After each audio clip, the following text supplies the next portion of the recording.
Li Ran was utterly infuriated by the baby's crying. Barefoot, she strode over to the cradle and yelled, "Cry, cry, cry. All you do is cry. Will you ever stop?" The baby, less than a year old, stared at her with wide, round eyes for a mere 3 seconds before kicking its little legs and crying even harder. She glanced at her husband in bed. The man, who had briefly stopped snoring, rubbed his sleep-filled eyes and muttered, "So annoying. Just feed him and he'll stop." The room was filled with the incessant cries of the baby and the renewed snoring of the man, all within the confines of the small space, growing and expanding. No explosion occurred. She relented once again. Her scream, which had surged from her chest, was strangled in her throat. She didn't even have time to let out a frustrated sigh before habitually lifting the baby from the cradle and pressing it to her sagging, wrinkled breast. She had told the man she didn't want to breastfeed anymore. Without looking up at her, he continued to stare at the entertainment news on his phone and said, "Do you know how expensive formula is now? You don't earn money, so just take care of the baby and stop complaining." She never mentioned it again, knowing it was pointless. She had brought up the cosmetics she wanted 3 or 4 times. The dresses she longed to wear would only highlight her bulging belly. The movies she wanted to watch never fit into their schedule. Her hair, which she wanted to style, was always a tangled mess from the baby pulling at it. Since giving birth, she had spun around the child like a top. Even when she voiced her exhaustion, the man would sarcastically retort, "You think taking care of the baby is harder than me working to support the family?" She usually chose silence, finding arguments both tiring and useless. The man always assumed the floor should be clean, that a delicious meal should be ready when he came home, and that she should take care of the baby without complaint. Greasy yellow skin, heavy dark circles, and an increasingly deformed figure were unacceptable. The man hadn't touched her in a long time. Though they shared a bed, they maintained a proper distance. After the baby was fed and fell asleep like a little angel, she sighed in relief and crawled back into bed.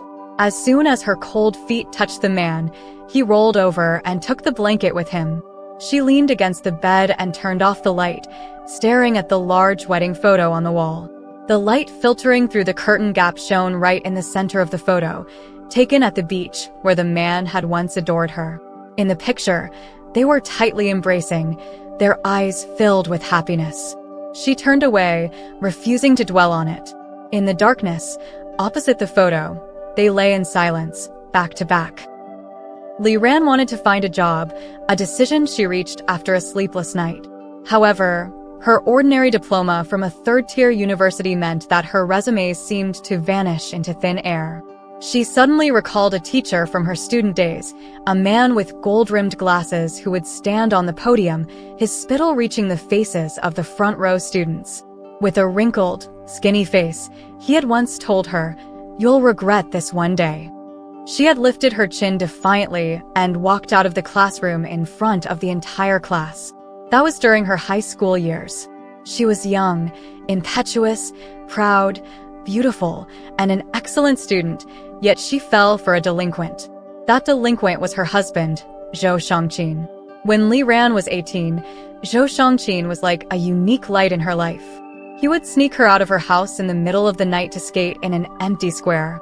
He would take her to watch gang fights and hold her hand tightly when things got dangerous. Li Ran's favorite thing was riding on the back of his motorcycle, feeling the jealous gazes of other girls. All of this made her feel novel and happy. She started skipping classes frequently to go to the hills with Zhou Shangqin and his friends, drinking beer and chatting around a bonfire. Every day, she eagerly looked forward to seeing him, to escape the oppressive and dull classroom with him. She loved tilting her head to ask Zhou Shangqin if he liked her. Back then, she wore a high ponytail, a white short-sleeved shirt, and a pink skirt, bouncing around like a lively fawn. Zhou Shangqin would blow smoke rings and kiss her tender face, and she would cling to his arm, happily swaying, excited for the whole day. Young love was simple and romantic. They would sleep in the library together, fly kites in the park during spring, and kiss under the streetlights after evening self-study sessions. Li Ran's father and stepmother were indifferent to her declining grades. They only locked her in her room, without food after a teacher's home visit. When she was hungry, she wanted to cry. When she cried, she thought of Zhou Shangqin. And when she thought of Zhou Shangqin, she heard pebbles hitting her window. 18-year-old Zhou Shangqin's eyes sparkled like stars when he smiled, roguish yet adorable. He would sneak around to the back of her room and wave at her through the glass. Li Ran would open the window, and Zhou Shangqin would jump in, his backpack full of snacks. Back then, Li Ran dreamed of marrying him, of escaping her home. She would eat and cry at the same time, and Zhou Shangqin would hold her, wiping her snot and tears with his sleeve. With her mouth full of snacks, Li Ran would murmur, "When will you take me away?" The young man would pat her head and say, "When I have the ability, I'll take you away." Later, Zhou Shangqin did marry her right after she graduated. Li Ran didn't ask for anything, taking only her belongings from home and moving in with Zhou Shangqin. She was determined to start a new life, imagining that they would live in a small house. Zhou Shangqin would go to work, and she would clean the house and wait for him to come home. They would have a baby, and their bond would grow even closer. But the harsh reality was that Zhou Shangqin became a heavy drinker after they got married. Unable to find a good job, his temper became erratic. He would throw things around the house for no reason, and when Li Ran got angry, they would have fierce arguments. In the end, Zhou Shangqin would storm out, getting drunk with his gang of friends, only to return home in a stupor the next morning. During their hardest times, Li Ran's meager salary supported the family. They rented their house, and sometimes, unable to pay the rent in advance, they would be ruthlessly evicted by the landlord. At first, Zhou Shangqin would still hold her guiltily, saying, "Baby, you've had it tough." But as the arguments increased, he would only impatiently say, "Are you done?" With no money, Zhou Shangqin no longer gave her gifts or surprises on holidays. One year on her birthday, Li Ran suggested to Zhou Shangqin, who was watching TV, "Why don't we go skating in the square? We haven't done that in years." Zhou Shangqin was about to refuse when she added, "It's my birthday today." The square wasn't crowded, and they rented 2 pairs of roller skates from a stall. Since an arcade opened nearby, the number of people skating had significantly decreased. Most of the skaters were 17 or 18-year-old boys who had reluctantly come to skate because their girlfriends wanted to. Having not skated in a long time, Li Ran had forgotten the techniques and cautiously clung to the railing as she moved forward. The couples passing by were very affectionate, laughing and holding hands, pulling and chasing each other, much like she and Zhou Shangqin used to be. Li Ran turned back and saw Zhou Shangqin still engrossed in his phone, and her anger flared up. She was about to start an argument, but glanced at her skates and restrained her temper. She skated over to him, playfully snatching his phone and hiding it behind her back. "Husband, didn't you say you'd teach me to skate? No more phone." The man in front of her showed signs of annoyance, with a flash of panic crossing his face. The phone in her hand vibrated a few more times. He furrowed his brow and reached for it, but she quickly brought it in front of her. The screen displayed a chat. She insisted on skating. "We're at the square now. Shangqin, you're too soft-hearted, always indulging her." The last message, from the contact named Nini, read, "Have fun then, we'll talk when you get home." Li Ran trembled with rage, holding up the phone and shrieking, demanding to know who the woman was. She had suspected he didn't love her as much anymore, but she never thought he would be involved with someone else. "It's Zhao Nini," he said, snatching the phone and shoving it into his pocket, reaching for her hand, but she pulled away. The name rang a bell. During college, she and Zhou Shangqin were in a long-distance relationship. She attended a third-tier university, while he barely got into a vocational college. Their cities were 1,830 kilometers apart, and they could only communicate through texts and calls. To visit him, she worked part-time for a week, using the money to buy a train ticket to his city. After a 16-hour journey, she saw Zhou Shangqin at the station, his face sporting a bit of stubble, holding a hot drink and smiling at her.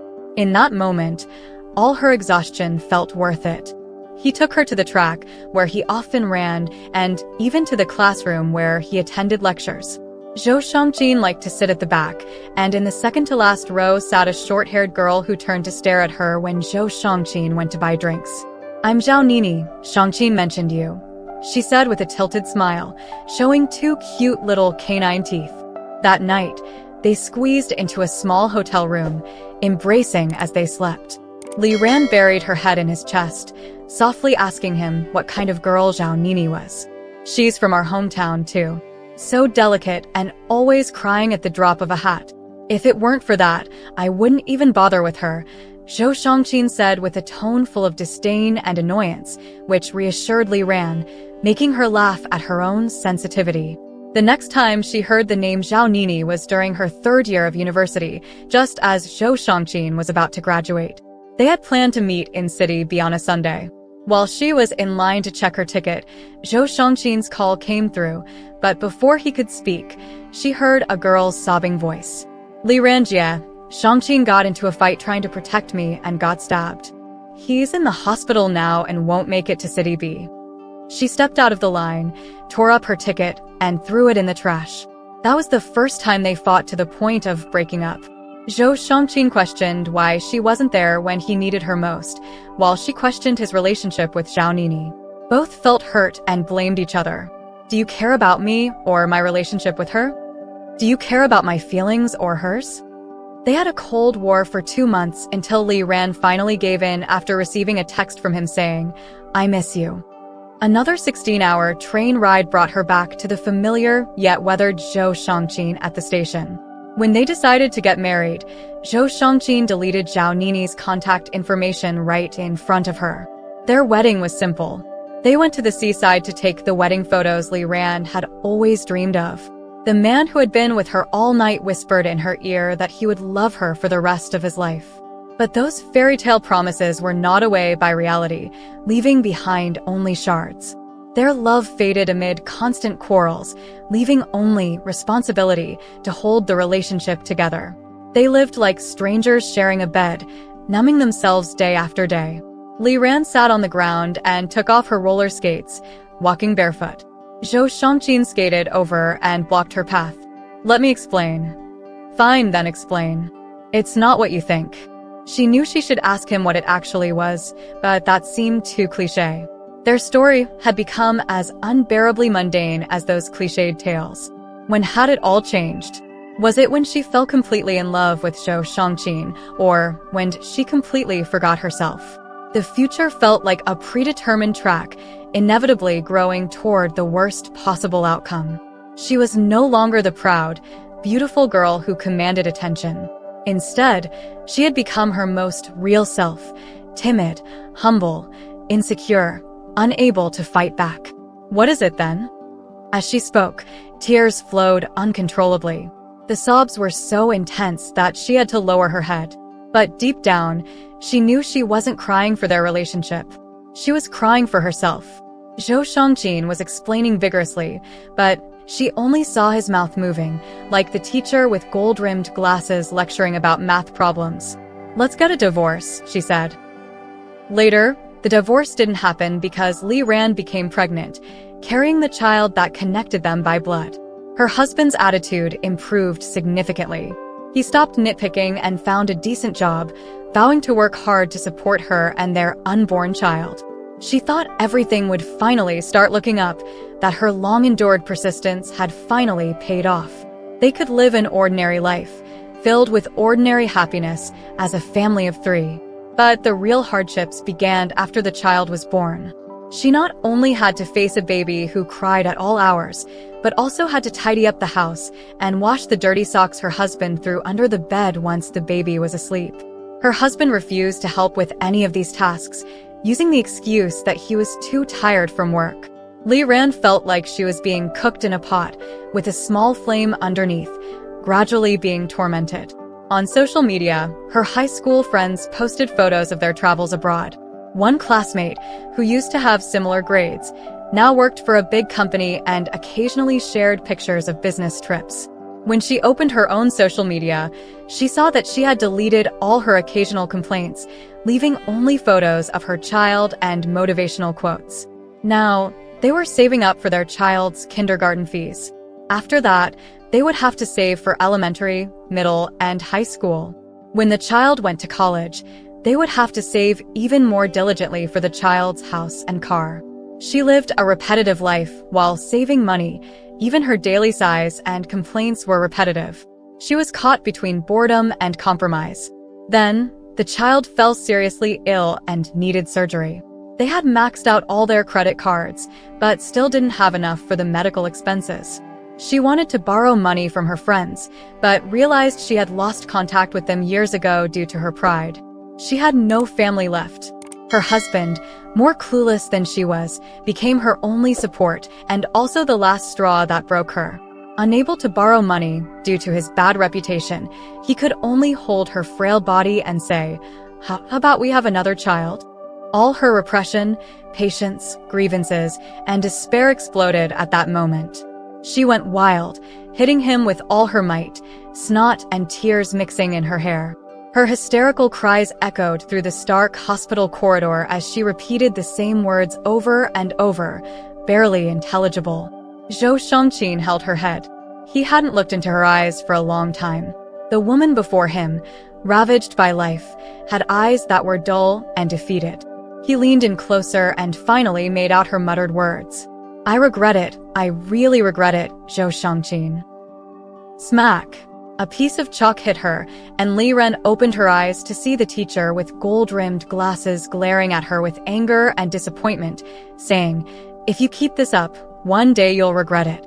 She looked around the classroom. Her classmates, dressed in first high school uniforms, were all staring at her embarrassing moment. Her desk mate was desperately nudging her with an elbow, trying to get her to look at the answers written on a slip of paper. The ceiling fan was still spinning above her head. The succulent she kept on the windowsill was still there. The comic book Shangqin gave her was on the desk, and the blackboard was filled with math problems she didn't understand. The classroom door was kicked open, and the boy with the bright smile called her name while holding a basketball, hoping she would ignore the teacher and walk towards him as she always did. She couldn't tell if she was still dreaming or if she had just woken up from a long, vivid dream. Everyone was watching her, waiting for her to make a decision.